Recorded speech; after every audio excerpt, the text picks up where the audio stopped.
नमस्कार, आप सभी का स्वागत है हमारे खास शो सलामत रहे दिल हमारा में। मैं हूं स्वाति रायना। आज हम बात करने जा रहे हैं दिल की दिल से। हर साल 29 सितंबर को वर्ल्ड हार्ट डे मनाया जाता है और इस बार का भी वर्ल्ड हार्ट डे काफी ज्यादा खास है। इस बार जो थीम है वो है use heart to beat heart break. और इस दिन का मकसद है कि हम अपने दिल का खास ख्याल रखें।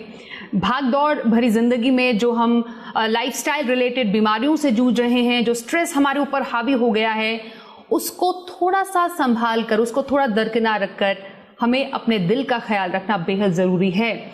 और भारत में तो दिल की बीमारी से जुड़े जो मामले हैं वो काफी ज्यादा भयानक है। आंकड़े लगातार बढ़ते जा रहे हैं और भारत में हार्ट रिलेटेड जो मौतें हैं वो विश्व में सबसे ज्यादा मानी जाती हैं। तो अपने आज के इस खास शो में हम जानेंगे कि कैसे आप अपने दिल का ख्याल रखें। हमारे साथ आज इस शो में देश के जाने माने हार्ट स्पेशलिस्ट जुड़ेंगे। उनसे जानेंगे कि आप अपने दिल का खास ख्याल कैसे रख सकते हैं। उनसे चर्चा की शुरुआत करें उससे पहले देखिए हमारी ये स्पेशल रिपोर्ट।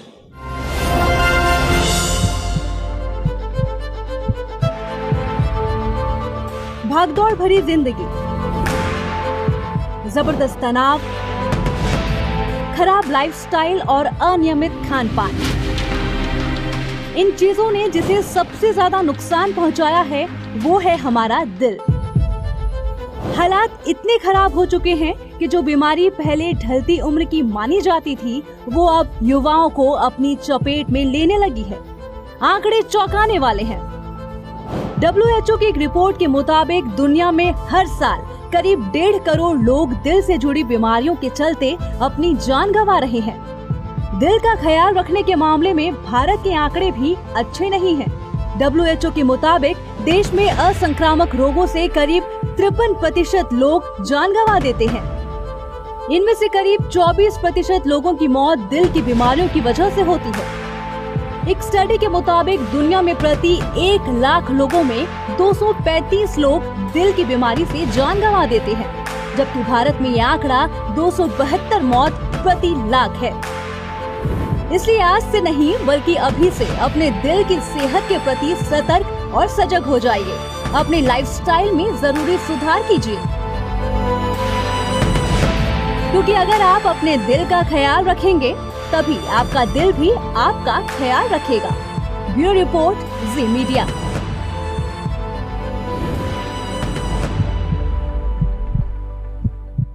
अब हार्ट डिजीज से जुड़ी कुछ जरूरी जानकारी पर एक नजर डाल लेते हैं। बुजुर्गों में अक्सर डीजेनरेटेड हार्ट वाल्व्स टिश्यू होते हैं जिसे एओर्टिक स्टेनोसिस, एओर्टिक रिगर्गिटेशन जैसे वाल्व डिजीजेस होने का खतरा ज्यादा बना रहता है। इसके अलावा मॉडर्न रिसर्च एंड डेवलपमेंट की वजह से ऐसे मरीजों का इलाज करना अब काफी ज्यादा आसान हो गया है। हृदय संबंधी बीमारियों का इलाज करते समय एक महत्वपूर्ण मंत्र है जो हम आपको बताते हैं, मिनिमली इन्वेजिव इंटरवेंशंस। हमें हमेशा अपने डॉक्टर से विकल्पों के बारे में जरूर बात करनी चाहिए कि हमारे लिए कौन सा विकल्प है जो कि बेहतरीन है, क्योंकि आजकल जो स्टेंट्स हैं, साथ ही हार्ट वाल्व्स कई प्रकार और डिजाइन के आ चुके हैं, जैसे BRS यानी बायोरिजॉर्बेबल स्कैफोल्ड्स और एडवांस नेक्स्ट जनरेशन DES और innovative trans catheter valve replacement therapy. ये कुछ ऐसे तरीके हैं जिससे कि जो हार्ट वाल्व टिश्यूज है उसका इलाज किया जा सकता है। तो जाहिर तौर पर आपके मन में कई ऐसे सवाल होंगे जिसका जवाब आप जानना चाहते हैं। हमारे साथ देश के जाने माने कार्डियोलॉजिस्ट अब जुड़ चुके हैं। सबसे पहले परिचय करा दें, हमारे साथ हैं पद्मश्री डॉक्टर प्रवीण चंद्रा। ये चेयरमैन हैं interventional cardiology Medanta hospital.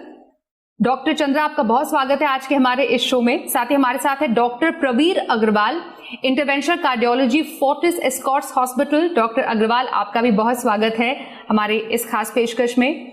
Doctor Ravinder Singh Rao हमारे साथ हैं, interventional cardiologist and director TAVR programme. Doctor Rao, स्वागत है सर आपका। और डॉक्टर संगीत वेल्लू हमारे साथ जुड़ चुके हैं। डॉक्टर, स्वागत है आपका। ये सीनियर इंटरवेंशनल कार्डियोलॉजिस्ट है अपोलो हॉस्पिटल्स चेन्नई से। आप सबसे इस चर्चा की शुरुआत करते हैं और सबसे पहले डॉक्टर प्रवीण चंद्रा, हम आपके पास आते हैं और सबसे ज्यादा जो समस्या जिससे जूझ रहे हैं लोग वो है हार्ट ब्लॉकेज से जुड़ी हुई है। और हार्ट ब्लॉकेज में ज्यादातर स्टेंट लगाने की डॉक्टर सलाह देते हैं, लेकिन क्या इसमें कोई नई टेक्नोलॉजी है जिसका आजकल इस्तेमाल हो रहा है? मेडिकल काफी ज्यादा एडवांस हुआ है, इसमें अब्जॉर्बेबल स्टेंट्स या फिर बीआरएस की काफी ज्यादा आजकल चर्चा है। हम चाहते हैं कि इसके बारे में आप जरा कुछ बताएं। यस, ये बहुत ही आपने एक अच्छा सवाल पूछा है, क्योंकि बहुत बार पेशेंट भी हमसे पूछते हैं कि डिसॉल्वेबल स्टेंट है क्या। हम आपको बताना चाहेंगे कि अब तक जो स्टेंट लगाए जाते हैं और जाते थे वो एक मेटल से बनते थे, जो कि पेशेंट की बॉडी में जीवन पर्यंत बने रहते हैं और उसको हमेशा दवा खानी पड़ती थी। कभी कभी उसकी वजह से भी कुछ कॉम्प्लिकेशन होते थे।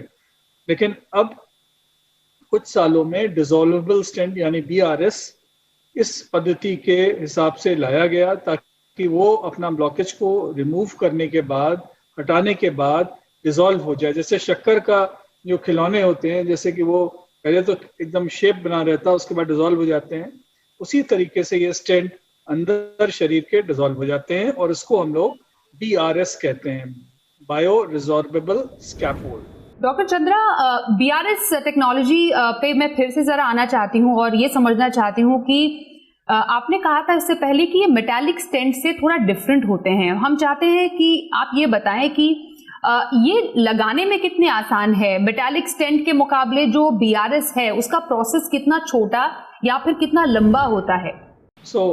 Very good. Again the thing is कि इसके अंदर जो बीआरएस लगाने की प्रक्रिया है या जो स्टेंट लगाने की प्रक्रिया एकदम बराबर है, बट उसमें कुछ ध्यान रखना पड़ता है, क्योंकि बीआरएस दिखता नहीं है, ये एकदम प्लास्टिक जैसा स्टेंट होता है, जबकि वो मेटल वाला स्टेंट दिखता है। तो इसलिए इसको लगाने में हमें विशेष ध्यान देना पड़ता है कि भाई ये स्टेंट अच्छी तरीकों से पेशेंट की नस के अंदर स्थापित हो जाए और जो वॉल है आर्टरी की और स्टेंट के बीच में कोई भी गैप ना रहे। तो इसलिए हमें थोड़ा ज्यादा ध्यान देना पड़ता है। अदरवाइज समय के अनुसार इसके अंदर भी उतना ही समय लगता है। जैसे करीब करीब एक एंजियोप्लास्टी में हम लोगों को करीब आधे घंटे लगते हैं पूरे प्रोसीजर में, और इसमें भी उतना ही समय लगता है। डॉक्टर चंद्रा, ये बताइए कि कार्डियक जो डिजीजेस हैं भारत में लगातार ऊंचाई पर है, बढ़ती जा रही हैं। खासतौर पर जिस बीआरएस टेक्निक की हम बात कर रहे हैं, क्या जो यंग पेशेंट्स हैं जिनको हार्ट की समस्या है वो इसके आइडियल कैंडिडेट है, या फिर जो बुजुर्ग हैं जिनको हार्ट की समस्या है उन पर भी बीआरएस टेक्निक का इस्तेमाल किया जा सकता है? तो बीआरएस टेक्निक हर पेशेंट में लगाई जा सकती है, चाहे वो ज़्यादा एज के हों या कम एज के हों। मगर ये माना जा रहा है कि जो कम एज के लोग हैं, अगर उनके अंदर कोई ऐसा स्टेंट लगाएं जो कि अपना काम करके ब्लॉकेज को हटा करके गायब हो जाए, तो वो बहुत अच्छा होगा, क्योंकि उनको बहुत साल आगे जीना है। जो 75-80 साल के लोग हैं, 90 साल के लोग हैं, उनमें अगर हम लगाते हैं तो इसकी वैल्यू बहुत ज़्यादा शायद ना हो।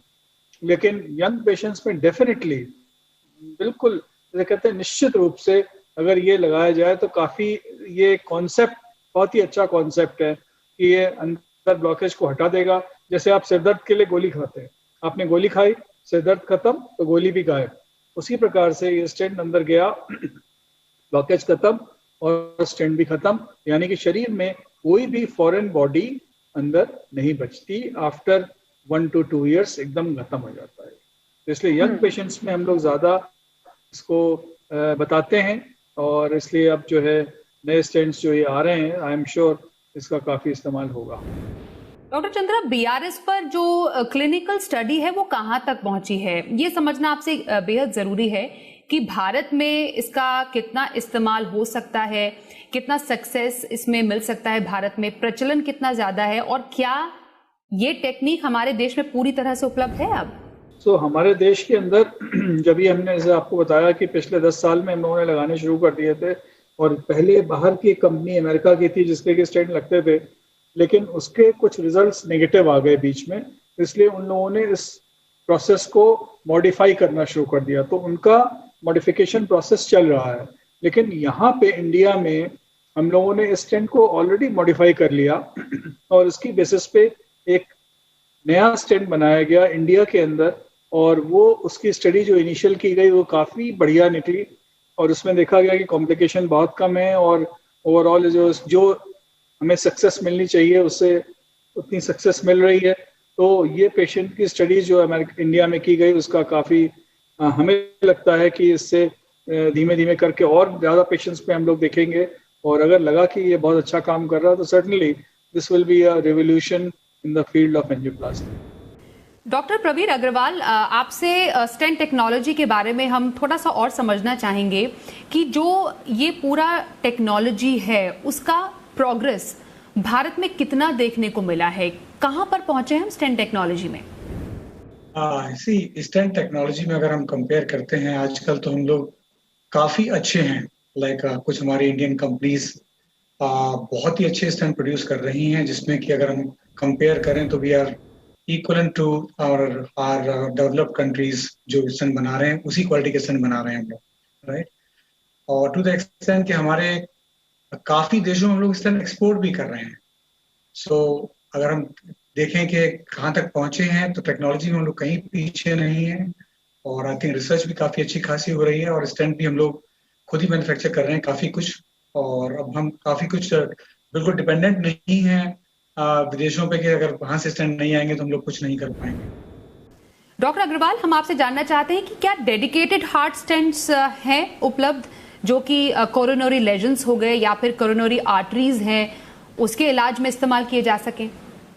ये हर कंपनी जो स्टेंट बनाती है उसमें कुछ क्वालिटीज होती हैं, जैसे कि कुछ लोग स्लॉटेड ट्यूब पे स्टेंट बनाते हैं, कुछ लोग बनाते हैं लाइक मॉडिफाइड डिजाइन होते हैं, कुछ में स्ट्रट थिकनेस ज्यादा होती है, किसी में स्ट्रट कम होती है, इसका मतलब thickness of the metal which is been there in the stent, right.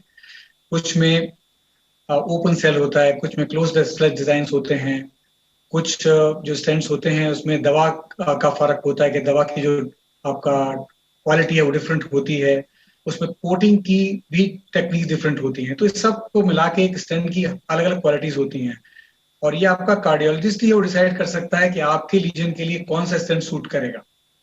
उसको पता होता है कि किसमें कुछ में क्या होता है, स्टेंट के अंदर कुछ डिफरेंट क्वालिटीज होती हैं, विच इज मोर फ्लेक्सिबल, कुछ में ज्यादा स्टिफ होता है। तो ये कार्डियोलॉजिस्ट डिसाइड कर सकता है कि आपकी लीजन को कौन सा स्टेंट सूट करेगा। डॉक्टर अग्रवाल, एक बहुत ही जरूरी सवाल का जवाब हम आपसे जानना चाहते हैं कि किसी पेशेंट को जैसे स्टेंट लगवाना है तो स्टेंट लगाने से पहले क्या जानकारी उनके पास होनी चाहिए कि कैसा स्टेंट लगाना चाहिए, क्वालिटी कैसी हो, एक स्टेंट की पहचान कैसे की जा सकती है? ये बड़ा ही मुश्किल सवाल है।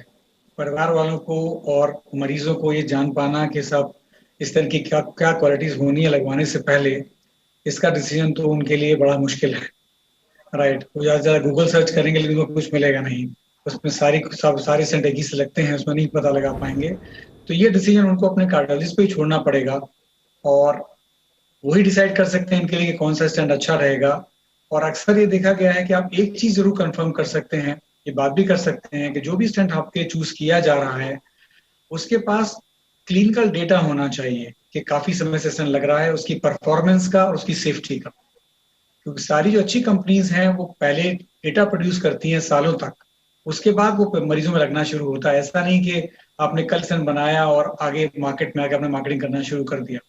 तो पहले उनका पूरा क्लिनिकल प्रोफाइल देखा जाता है कि कितने पेशेंट में पहले आपने लगाया है, क्या उसका डेटा है, फिर उसका फॉलोअप किया जाता है। जब वो अप्रूव होता है उसके बाद लगना शुरू होता है। तो ये चीज जरूर इंक्वायर कर सकते हैं कि जो भी स्टेंट हमारे लगाया जा रहा है उसका क्या डेटा है, उसका क्या लॉन्ग टर्म आउटकम है और क्या सेफ्टी प्रोफाइल है। तो ये चीज जरूर चेक की जा सकती है। तो कोविड का टाइम है और दिल का ख्याल हर किसी को रखना चाहिए, न सिर्फ वर्ल्ड हार्ट डे के समय बल्कि हर दिन दिल के लिए खास होना चाहिए। फिलहाल वक्त एक छोटे से ब्रेक का हो गया है। ब्रेक के बाद दिल का ख्याल रखने के कुछ और टिप्स हम जानेंगे। देश के जाने माने कार्डियोलॉजिस्ट हमारे साथ बने हुए हैं। वक्त एक छोटे से ब्रेक का हो गया है, देखते रहिए हमारी ये खास पेशकश।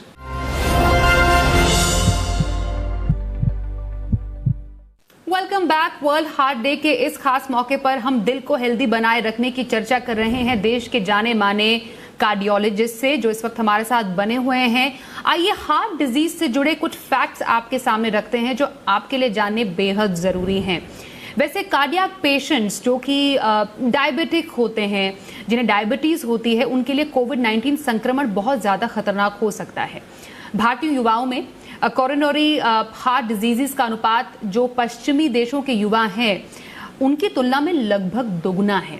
वहीं महिलाओं की बात करें तो ब्रेस्ट कैंसर की तुलना में हार्ट डिजीज होने का खतरा अब 8 गुना ज्यादा रहता है महिलाओं में। पुरुषों की अपेक्षा में दरअसल हार्ट डिजीज का आसानी से महिलाओं में पता नहीं चल पाता है। अगर आप भी कार्डियोवैस्कुलर डिजीज को हराना चाहते हैं तो इस्तेमाल करें #HeartToBeatCVD। तो आइए एक बार फिर से चर्चा शुरू करते हैं और आगे बढ़ाते हैं। डॉक्टर रविंद्र राव से जानते हैं कि आखिरकार भारत में, जैसा हम समझ रहे हैं डॉक्टर राव, की दिल के मरीजों की संख्या बाकी देशों के मुकाबले बहुत ज्यादा है। मैं आपसे अलग अलग तरीके के हार्ट वाल्व डिजीजेस के बारे में समझना चाहती हूँ। हमारे देश में इस टाइप की बीमारियां हैं, वो कितनी ज्यादा कॉमन होती जा रही हैं? नमस्कार, ये बहुत ही अच्छा सवाल है। जैसा कि आप जानते हैं 1980 के दशक में भारत में मृत्यु का सबसे बड़ा कारण टीबी की बीमारी होती थी और 2013 के अंदर जो लैंसेट के अंदर पेपर पब्लिश हुआ उसमें ये पाया गया कि भारत के अंदर मृत्यु का सबसे बड़ा कारण हार्ट की बीमारियां हैं। जैसा कि आपने बताया, हार्ट की बीमारी भारत देश में बढ़ती जा रही है। इसके बहुत सारे कारण हो सकते हैं जो कि अपन डिस्कस कर सकते हैं, लेकिन क्योंकि आपने मेरे से हार्ट के वाल्व के बारे में पूछा है, हृदय में 4 मुख्य वाल्व होते हैं, 2 लेफ्ट साइड में, 2 राइट साइड में। लेफ्ट साइड के वाल्व को एओर्टिक और माइट्रल वाल्व बोलते हैं, राइट साइड के वाल्व को ट्राइकस्पिड और पल्मोनरी वाल्व बोलते हैं। किसी भी वाल्व में 2 प्रकार की बीमारी हो सकती है। क्या तो वाल्व लीक कर सकता है, इसका मतलब खून आगे जाने की बजाय पीछे की तरफ लीक स्टार्ट हो जाती है, जिसको रिगर्जिटेशन बोलते हैं। दूसरा, वाल्व सिकुड़ सकता है, जिसको स्टेनोसिस बोलते हैं। इसमें क्या होता है, क्योंकि वाल्व का जो ओरिफिस है, उसका डायमीटर है, वो पतला हो जाता है, नैरो हो जाता है और जितनी मात्रा में खून उसके द्वारा उसके अंदर से फ्लो होना चाहिए उतना फ्लो नहीं हो पाता। इसके कारण हृदय और लंग्स और शरीर के दूसरे अंगों पर असर पड़ना चालू हो जाता है। तो मुख्य प्रकार से 2 बीमारियां हो सकती हैं, क्या तो लीकेज या फिर स्टेनोसिस। डॉक्टर राव, मैं बहुत ही आसान भाषा में आम लोगों की समझ के लिए आपसे एओर्टिक स्टेनोसिस के बारे में समझना चाहती हूँ और सबसे ज्यादा पूछे जाने वाला सवाल यही होता है कि इसमें मरीजों में लक्षण क्या नजर आते हैं? एओर्टिक स्टेनोसिस के पेशेंट्स के जो मेजर सिम्टम्स होते हैं वो है चलने पर सांस फूलना, चलने पर सीने में भारीपन आना या फिर सिनकपी मतलब चक्कर या बेहोशी जैसा आना। ये सारे के सारे सिम्टम एओर्टिक स्टेनोसिस के मरीजों में इसलिए होते हैं क्योंकि एओर्टिक स्टेनोसिस होने के कारण हृदय को बहुत अधिक प्रेशर से ब्लड पंप करना पड़ता है। हृदय इस प्रेशर के कारण उसको पेशेंट को चलने पर सीने में भारीपन आ सकता है, चलने पर सांस फूल सकता है या चलने पर चक्कर आ सकते हैं। लेकिन बहुत सालों तक ऐसे पेशेंट्स को कोई सिम्टम भी नहीं होते हैं, इसको हम लोग एसिम्प्टोमेटिक स्टेज बोलते हैं। डॉक्टर राव, आपने हाल ही में एक ग्राउंड ब्रेकिंग सर्जरी की है। इस प्रोसीजर में धमनियों को ठीक करने में ओपन हार्ट सर्जरी के इस्तेमाल की जगह टैवर टेक्निक का इस्तेमाल हुआ। ओपन हार्ट सर्जरी के मुकाबले ये टैवर टेक्निक कितनी अलग है और ये टेक्निक होती क्या है? Open heart surgery versus trans catheter aortic valve replacement, जिन सही सेलेक्टेड पेशेंट में trans catheter aortic valve replacement open heart surgery से बेटर ट्रीटमेंट है। अब वो कौन सा सही पेशेंट है जिसके अंदर trans catheter aortic valve replacement better होगा, वो एक फिजिशियन या उसके डॉक्टर या कार्डियोलॉजिस्ट को डिसाइड करना होगा। लेकिन ऐसे सही पेशेंट के अंदर टैवर सर्जरी से इसलिए सुपीरियर है क्योंकि उसके अंदर मृत्यु होने की संभावना कम है, स्ट्रोक यानी कि लकवा होने की संभावना कम है, hospital stay number of days जितने दिन पेशेंट हॉस्पिटल में रहता है वो कम है और आईसीयू स्टे वो बहुत ही कम है। एट्रियल फिब्रिलेशन नाम का कॉम्प्लिकेशन टैवर में कम है और किडनी को नुकसान पहुंचने की संभावना भी टैवर में कम है। इन सब पॉइंट्स को देखते हुए trans catheter aortic valve replacement open heart surgery से बेटर है selected group of patients. Doctor Senguttuvelu का रुख करते हैं। डॉक्टर, ये बताइए कि हार्ट डिजीजेस को आमतौर पर कहा जाता है कि ये पुरुषों में ज्यादा होने वाली बीमारी है। आंकड़े हालांकि इससे काफी अलग चीजें बयां करते हैं। महिलाओं में भी अब इसका खतरा बढ़ता जा रहा है हार्ट प्रॉब्लम्स का। Yeah, we know that heart disease is the #1 killer on the planet today. And of that, in India, particularly if you look at the data, almost about 10 million deaths occur related to cardiovascular deaths. And after that, about 40% would be women. And some of them even at younger age, at least about 8 lakh events at a younger age. So one of the reasons why it's called a male disease is because women are generally reluctant to go to the hospital for a number of reasons. They are either not willing to tell out their symptoms, or they don't have support systems. Number of reasons that women come late or they don't present early, but still significant disease is there in women, particularly post-menopausal. When they get older, after the menopause, the risk is equivalent to male, and definitely they should pay attention to their health and come early to the hospital if they have any kind of symptoms. Doctor Senguttuvelu, मैं आपसे angioplasty में imaging के role के बारे में समझना चाहती हूँ कि ये कैसे मरीजों में बेहतर क्लिनिकल आउटकम के लिए इस्तेमाल हो रहा है.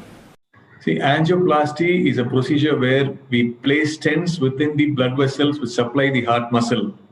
But now today we have high new technologies where we can understand the disease more clearly, which means the blood vessels which supply the heart can be imaged. In the sense, we put a small miniaturized tube into the heart blood vessels, where which we can magnify it to almost 500 times and then clearly visualize.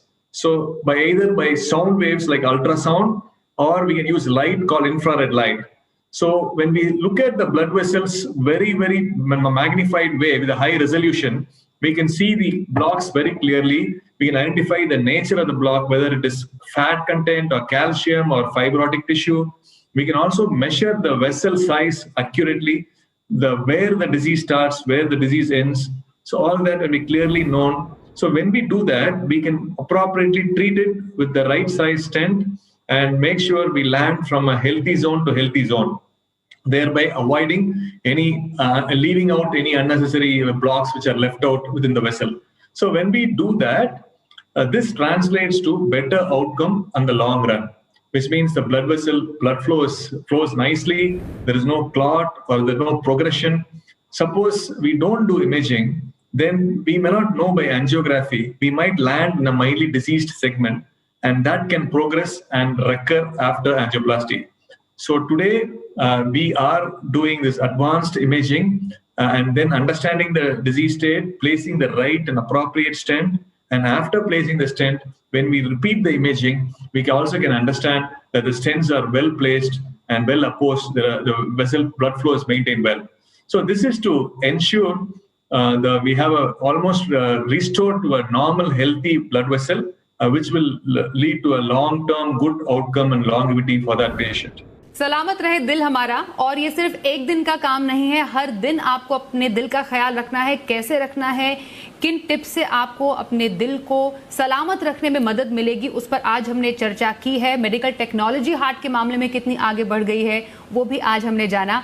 इसके लिए हमारे साथ खास मेहमान जुड़े, देश के जाने माने cardiologist doctor Praveen Chandra, doctor Pravir Agarwal, doctor Ravindra Singh Rao और डॉक्टर सेंगिटोवेलू. आप सभी का बहुत धन्यवाद हमारे साथ आज के इस खास पेशकश में शामिल होने के लिए. तो इसी के साथ वर्ल्ड हार्ट डे पर जी बिजनेस की इस खास पेशकश में बस इतना ही. वक्त एक छोटे से ब्रेक का हो गया है. देखते रहिए जी बिजनेस.